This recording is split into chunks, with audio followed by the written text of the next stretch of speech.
We have all been in presentations that couldn't end quickly enough. Bad slides, the boring tone of voice, way too much material, and a presenter who didn't even believe in what they were saying. The presentation is still an important medium for getting a valuable message across to a lot of people in one go. Being good at presenting, in fact unforgettable, is really worth aiming for. It's a good start if you know how you want your audience to feel by the end. Excited, worried, challenged, inspired, amused.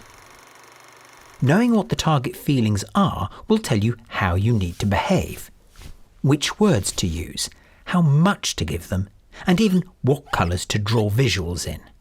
Here are 3 areas you should focus on in particular. The material. Write down all the things that you need to get across to achieve the target feeling. Don't be too organised about it, just get it down. Come back to it later and take half of it out. You'll be left with the real nuggets of your message. And when you do get to your feet, put your ideas into their hands as soon as you can. Get their views, use their examples, notice their reactions. Start with an audience and finish with participants. The words. Try not to waste their ears on anything but the words that get them moving in the right direction. Above all, avoid corporate waffle. Not only will it make your material blend in with the background noise of corporate life, it will also make it look like you've actually bought into the hype.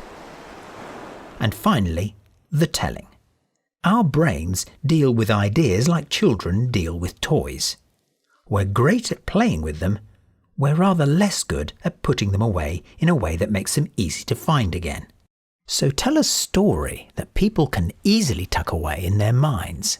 It doesn't matter whether you're all about sales strategy, copper piping, mobile network development, project updates, customer complaints, or hubcaps. The story is in there for you to bring out. Real feelings, the shortest words, a great little story. They will remember you.